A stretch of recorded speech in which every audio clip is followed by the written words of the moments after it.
Hola, ¿qué tal amigos? Yo soy Marta Carrillo y me da muchísimo gusto recibirlos en este espacio de universos que tiene la intención de encontrar herramientas para convertirnos en un mejor ser humano. Y en este momento vamos a enlazarnos hasta el sur de Francia, del otro lado yo me encuentro en México, ella se encuentra allá, así es que estaremos del otro lado del mundo platicando con Claudia Vázquez. Claudia, ¿cómo estás? Muy bien, Marta, muy contenta de estar contigo, de poder compartir en tu espacio de conciencia un poco de mi aporte. Agradecida por haberme tomado en cuenta para este espacio. Pues ella es licenciada de negocios internacionales como profesión, pero se ha convertido en coach espiritual, también es tarotista. Y bueno, vamos a platicar con ella sobre todos estos temas. Y la primera pregunta de este podcast siempre es, ¿qué pasó en tu vida que te dedicas a lo que te dedicas? Claro. Mira, Marta, yo a los 16 años, 17 años, tuve un accidente, un pequeño accidente que cambiaría mi vida por completo. Desde pequeña, desde que tenía 5 años, me dediqué al deporte, al atletismo. Me gustaban mucho los deportes. Sin embargo, durante mi infancia siempre había crecido con una sensación un poco de desvalorización. Hoy en día lo puedo hacer consciente. En su momento no era consciente, siempre sentía una desvalorización a raíz de la parte femenina, de ser Acá, mujer. ¿cómo qué sentías? O sea, ¿qué era lo que pasaba en ti o cuál era la sensación de, en qué aspecto la desvalorización? Claro, la desvalorización femenina en mi caso era una sensación de yo como al haber nacido niña no era tan importante que un niño. ¿Eh? Mis papás deseaban un niño, al final hoy en día lo entiendo y lo perdono y lo hablo abiertamente, pero en su momento era difícil para mí. Entonces, ese es un gran dolor para un ser humano cuando tus padres esperan de ti un sexo y no lo eres. También ocurre con los niños, cuando esperan que sea niña y al final es niño. Esa es una gran carga para el ser humano. Entonces, siempre viví con esa sensación desde pequeña, ¿no? Desde lo que hacía Claudia no era tan válido, porque al final yo era una niña y no era ese niño que tal vez esperaba de mí la sociedad, en este caso mi linaje familiar. Entonces, así fui creciendo hasta mis 17 años, siempre con esta sensación, un poco de un vacío, ¿no? Sin embargo, todo bien. Yo me dedicaba al atletismo y un día a mis 16 años, entre 16 y 17 años, yo salgo a correr a un parque. Y en este parque había césped un poco crecido y había una gran piedra. Yo iba corriendo a gran velocidad, no vi la piedra y piso esa piedra. Y entonces totalmente se me genera un esguince en la pierna, en el tobillo. Era la primera lesión que yo tenía, jamás me había lastimado de nada. Y entonces, bueno, pensamos, es una lesión, se va a ir quitando con el tiempo, va a ir sanando. Sin embargo, no fue así. Esta lesión empezó a mantenerse mucho en mi cuerpo durante 6 meses. Yo en este tiempo no pude retomar lo que me gustaba, el atletismo, los deportes. Entonces, bueno, el dolor empezó a crecer en mi cuerpo. No solamente en el tobillo, empecé a sentir dolores musculares, articulares, en tendones, lo cual se me empezaba a hacer muy extraño a mí y a mis padres en este momento. Por lo cual decidimos ir con un médico, con varios médicos. Y al final no había como un diagnóstico. Yo tenía inflamación y era como un diagnóstico que no estaba, ¿no? Sin embargo, llego con una doctora y me manda a hacer un examen para detectar un gen en el cuerpo que genera una especie de padecimiento que se le llama espondiloartropatía. Es un tipo de, llamémoslo artritis, pero que está relacionada con las vértebras del cuerpo. Se pegan, se van pegando. Entonces eso va impidiendo tu capacidad de movimiento. Básicamente va a llegar una etapa en donde tú quedas inválido, ya no te puedes mover. Entonces me hacen esa prueba y me detectan el gen que causa la enfermedad, me lo detectan a mí. O sea que el accidente que tuviste al ir corriendo, este pequeño incidente que estuvo ahí en tu vida, fue lo que te llevó a realmente tener conciencia de que esta enfermedad la tenías. Sí, exactamente. Eh, entonces me detectan este gen y me dicen es una espondiloartropatía cero negativa. O sea, la tienes en el cuerpo, pero no se ha desarrollado. Sin embargo, esto pudiera estar relacionado con todo este dolor articular, rigidez, y me empiezan a medicar en esta etapa. Y bueno, es un momento para mí muy fuerte. Tenía 17 años y pensar, puedo dejar de caminar, me duele estar sentada. Había cambiado mi vida totalmente. El ejercicio que hacía yo ya no lo podía hacer. Me dolía caminar, me dolía estar sentada. Realmente el dolor que hay en articulaciones es de los, creo, los más complicados, porque algo que distingue a una persona joven de una persona pues en la vejez es la capacidad de movilidad. Entonces eso yo ya no lo tenía en tal momento. Entonces entro en una depresión porque me doy cuenta que ya no puedo hacer mi vida normal. Era muy difícil para mí esa parte. Ese dolor, esa sensación de aparte, unida a mi sensación de desvalorización y la sensación de dolor en el cuerpo, me llevó a una depresión antes de entrar a la universidad. Y fue la parte más difícil para mí. Y desde ese punto empieza mi búsqueda de saber qué era lo que me pasó. Algo dentro de mí me decía, no solo es una enfermedad, lo puedo ahora escuchar en mi mente, ir recordando, porque me decían, no es una enfermedad, Claudia, es algo más. Busca qué es. Acepté el ¿Escuchabas esto? diagnóstico. Sí, ¿Escuchabas esa voz, o sea, que te decía eso o era una voz interna? era una voz interna que me decía, busca. O sea, no te quedes con esto. No lo compres. No te identifiques. Eso es bien importante porque a veces en cuanto alguien nos da un diagnóstico de algo o una etiqueta de algo, no, ni siquiera tiene que ser un diagnóstico como médico de autoridad, pero cuando alguien en tu casa, a lo mejor de autoridad en tu casa te da una etiqueta, te Claro, identificas, la compras y en ese momento empiezas a actuar en consecuencia, sin darte totalmente. cuenta que puedes cuestionar, que puedes decir, no lo compro, que puedo decir, voy a buscar otro camino. O sea, que es muy interesante esto que estás diciendo. Sí, totalmente, porque la mente tiene la capacidad de lo que te dicen, empezarlo a producir por estas neuronas espejo y bueno, otros procesos que ocurren en el organismo.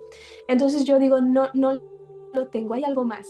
Sin embargo, sí acepto el diagnóstico porque la parte de ir con un doctor y que te puedan hacer estudios es muy importante. Entonces lo acepto, pero empieza mi gran búsqueda.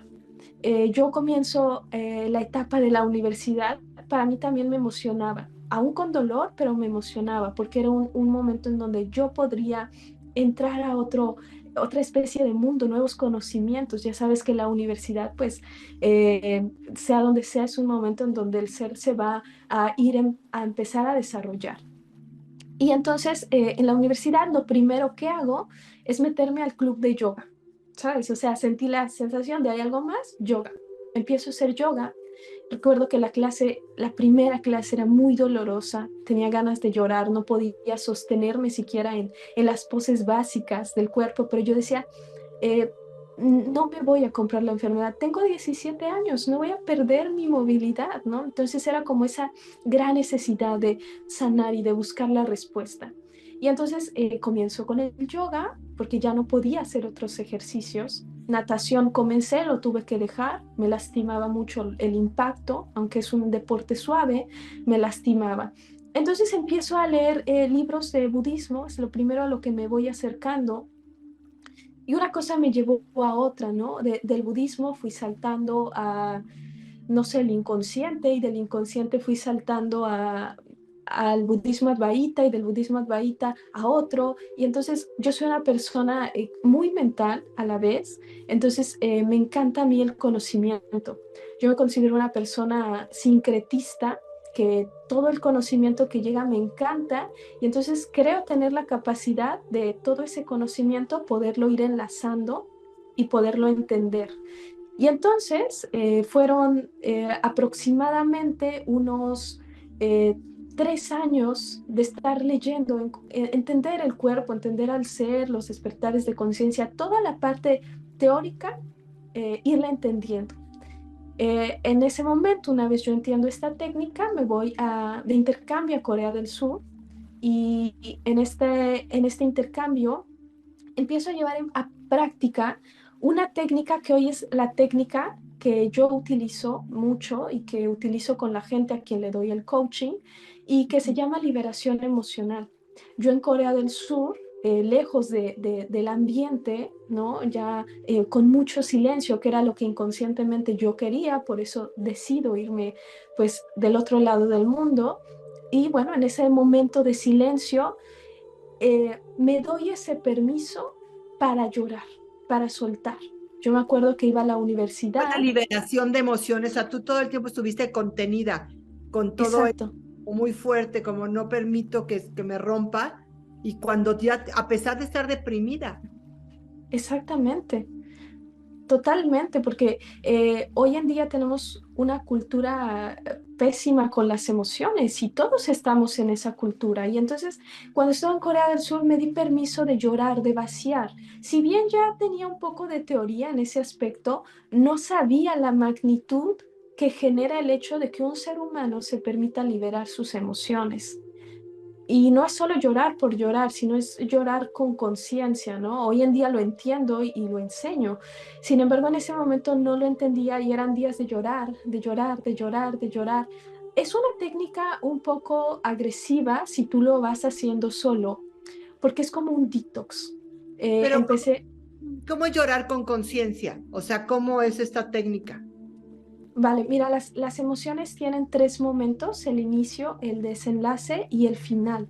Entonces, el inicio es cuando yo empiezo a sentir la emoción, ¿no? Ejemplo, me empiezo a sentir enojado y ya empiezo a sentir una sensación medio incómoda. El punto 2 es la catarsis, es el punto más alto del enojo. Pero lo más probable es que la gente nos quedamos entre el 1 y el 2, pero ya no llegamos a ese 3 porque el 3 es el vacío de la emoción. Es una sensación, no sé si te ha pasado a ti, que has sentido una emoción y que has llorado, llorado, llorado, y al final llegaste a un momento como de silencio, de vacío. Como de quietud, como de ya, sí se siente este alivio en el cuerpo de decir, lo dejas ir todo. Totalmente, es No esa siempre entrega, lo haces, a lo mejor el problema es que no siempre lo haces y muchas veces te vas como totalmente. acumulando y cuando llega un punto en el que ya es como cuando estás con un vaso y le echas la gotita y se derramó, es como esa sensación donde ya no está ni en tipo de poner un freno.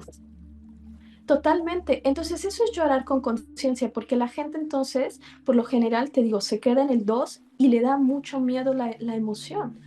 Y entonces yo lo que hice en este lugar, en este país, fue permitirme el soltar, llorar, llorar, llorar. Te decía que es una técnica un poco agresiva porque en ese momento yo no sabía, yo simplemente dije voy a llorar. No se tiene que llorar porque sí todos los días y tanto tiempo, hay que saber porque es una técnica, repito, agresiva.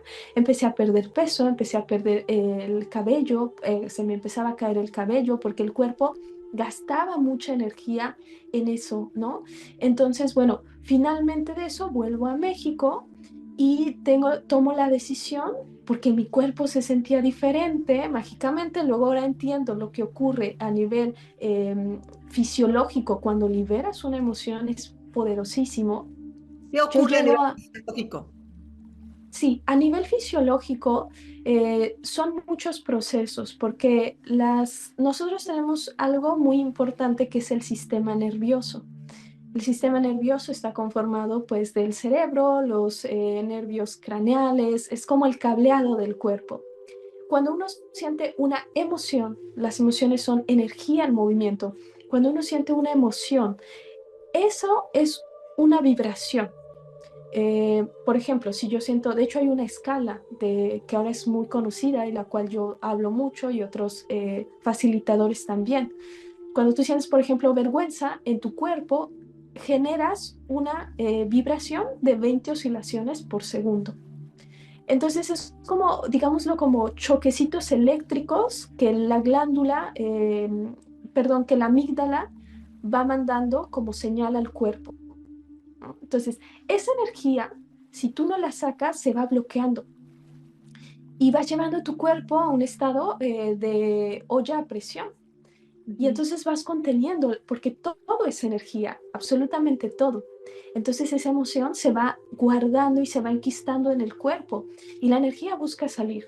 Si tú no sacas la energía, como esta frase de la física, que la energía no se crea ni se destruye, solo se transforma, esta energía va a buscar salir a través de una enfermedad, de depresión, de ansiedad, en mi caso fue de una enfermedad física, y cuando tú haces el proceso de vaciado de emociones, se revierte este proceso.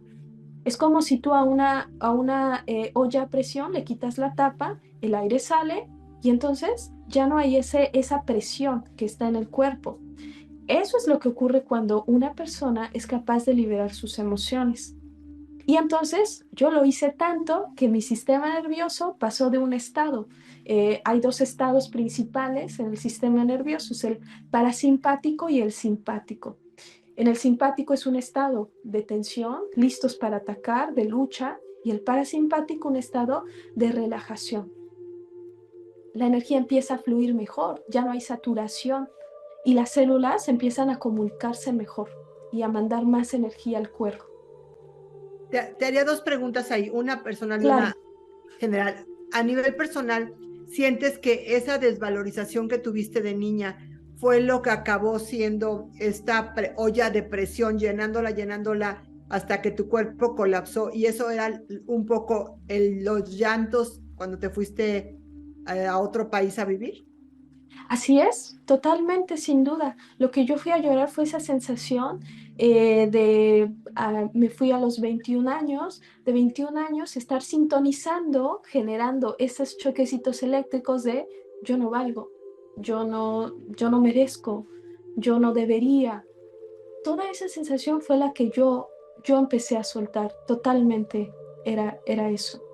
Y una pregunta como en general para todos es, ¿cómo saber en qué vibración estoy? ¿Cómo saber si yo necesito tener esta liberación de emociones? ¿Es algo que puedo sentir en el cuerpo? ¿Es algo que alguien me refiere? ¿Y cómo sé en qué estoy vibrando? Totalmente. Para saber, son dos respuestas. Para saber en qué escala está vibrando una persona, en qué nivel, hay varios test del doctor David Hawkins, kinesiológicos, donde a través del cuerpo puedes saber tu vibración. De hecho, yo en mi canal de YouTube tengo dos videos en donde lo voy indicando y también con test. Y también hay como muchas, pues sí, preguntas en donde uno se puede ir ubicando y sobre todo es sentir. Por ejemplo, yo no puedo decir yo vibro en aceptación si yo todo el tiempo estoy con un coraje, entonces yo tal vez estoy en la ira, ¿de acuerdo? ¿Y cuál Entonces hay, pregunta se podría hacer hoy una persona que está viéndonos en este momento para saber en qué parte está? ¿O cómo puedes darle dos o tres tips para saber más o menos dónde se encuentra? claro, para saber la vibración prevalente, que es la vibración, digamos, la global, que en lo que estás vibrando en todas las áreas de tu vida, entonces hay que preguntarse cuál es la emoción con la que yo más sintonizo desde mi infancia hasta ahora.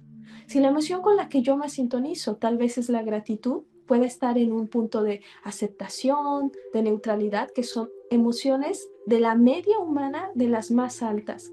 Pero si yo tal vez todo el tiempo me he sentido a lo mejor con enojo porque tengo una de las 5 heridas de la infancia, tal vez entonces estoy posicionado en el enojo y entonces hay que preguntarse, ¿cuál es la emoción que es como la base de mi vida?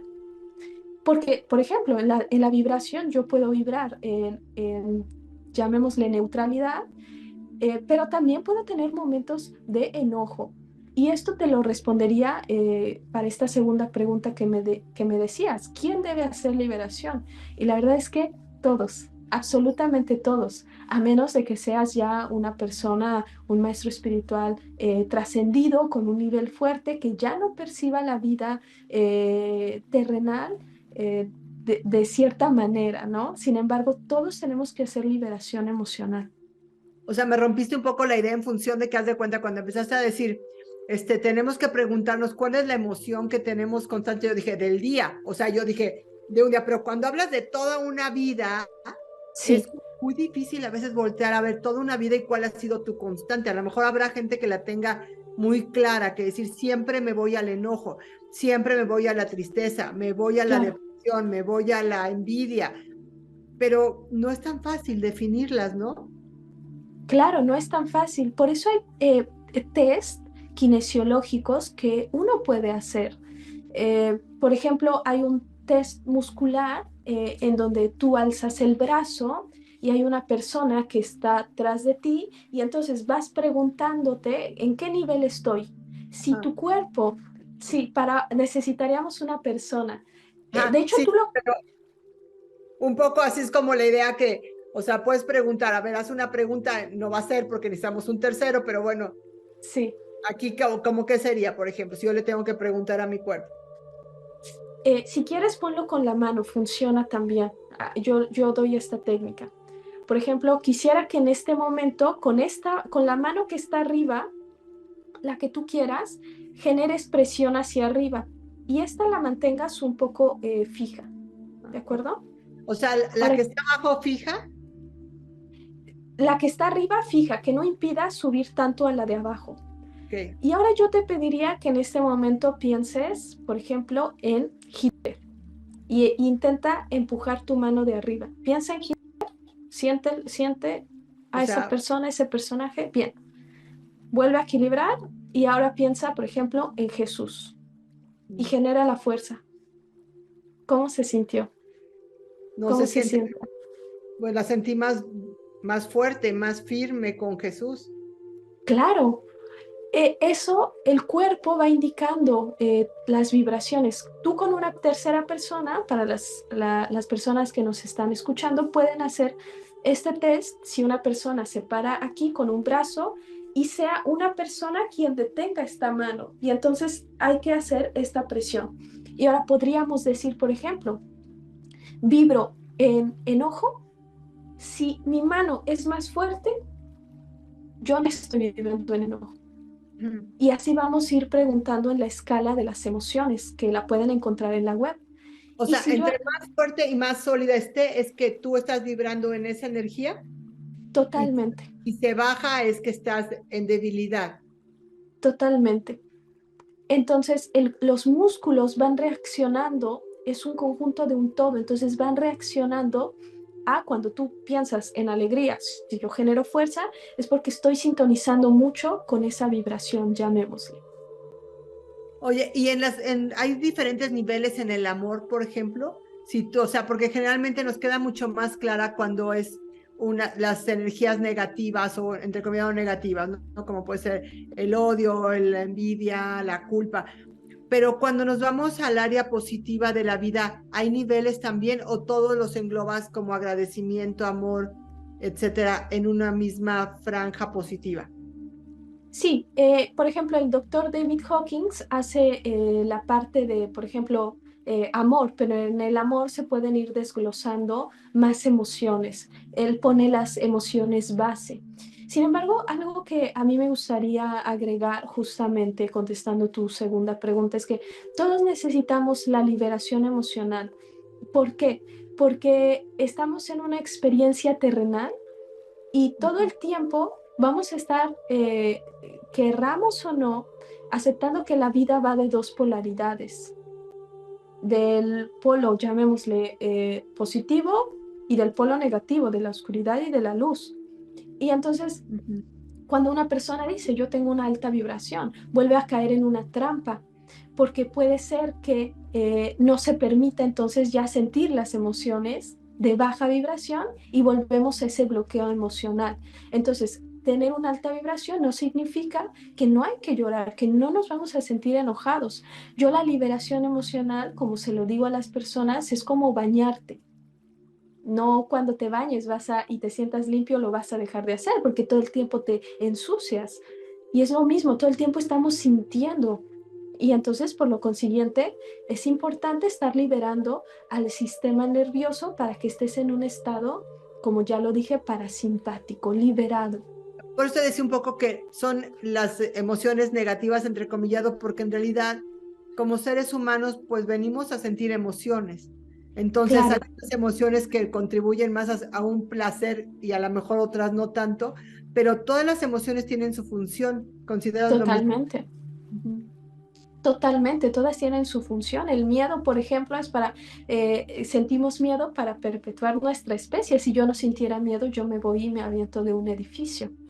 Entonces Al tienen enojo, una función biológica. al enojo y a la ira, ¿qué función les darías? El enojo o la ira, que se catalogan en lo mismo, es para cuidar mi espacio. Si yo no sintiera ira, cualquier persona pudiera venir y robarme y tocarme. Entonces la ira es para defender, marcar mi territorio, marcar mi individualidad. Es muy importante sentir enojo con conciencia incluso. ¿Y la culpa le ves alguna utilidad? La culpa sí le ve una utilidad en la área moral. Sin embargo, la culpa es de las emociones, le llamamos como de tapón. La culpa y la vergüenza fungen de emociones que bloquean mucho al ser humano. La culpa en la sociedad es útil, porque si yo no sintiera culpa nuevamente en el área social, yo pudiera hacer cualquier cosa allá afuera. Y desde pequeños nos indican, esto no está bien, para que vayamos siguiendo ciertas normas. Solo en ese caso sí tiene una utilidad, pero si la usamos demasiado con nosotros, es una emoción muy pesada. Hay que liberarnos de la culpa. Ok, Claudia, bueno, pues por último yo quisiera preguntarte si hoy pudieras regalarle algo a la humanidad con una varita mágica, dijeras, para toda la humanidad, a esto, ¿qué les regalarías? La capacidad de sentir toda la gama de emociones con conciencia, sin miedo, y que se permitieran esa parte de sentir y liberar sus emociones, que para mí fue la respuesta, fue la cura y fue el camino. Entonces yo les regalaría esa capacidad y esa cultura de que, no sé, cada 3 días puedan sentarse en un lugar tranquilo y con una buena técnica de liberación puedan permitir esas emociones, o como lo diría también el doctor Hawkins, que soy mucho su seguidora, es dejar ir, soltar, liberar esa energía. ¿Podrías darle nada más un tip solito como para estar ya ahí sentados y saber qué es lo primero que tengo que hacer, aunque obviamente hay personas que se dedican a hacer esto como tú, pero si yo hoy estoy en mi casa y siento que se me apachurra el corazón y que no puedo, ¿qué puedo hacer? Irme a un lugar, sentarme y hacer qué. Irse a un lugar, sentarse, respirar, empezar a ver dónde siento la emoción y empezarla a sentir, sin miedo, sin culpa. Porque tenemos la culpa de yo no debería sentirme enojado, es malo sentir el enojo, soy una persona mala por sentir esto. No, quítate esto, siéntate en un lugar tranquilo y empieza a contactar, se va a sentir incómodo y empieza a respirar y a permitir y vas a llegar al punto 3. Pero sí que es un proceso que se tiene que ir guiando de momento para que la persona pueda tener una correcta liberación. Sin embargo, eso pudieran empezar a hacer las personas. ¿Qué? Dijiste punto 3, ¿qué es el punto 3? El vacío es el Ah, inicio, llegar al siento la vacío. emoción, desenlace, catarsis, el punto más alto y llegar a ese vacío. Perfecto. Intentar llegar a ese punto. Pues muchísimas gracias, Claudia, y es Claudia Vázquez, muchísimas gracias por esta entrevista, por Gracias. esta plática. Y disfruta de tu Francia, yo disfrutaré de mi México. Muchas Excelente. gracias. Muchísimas gracias, Marta. Te mando un abrazo muy fuerte. Otro para ti. Bueno, yo soy Marta Carrillo y nos vemos en el siguiente Universos.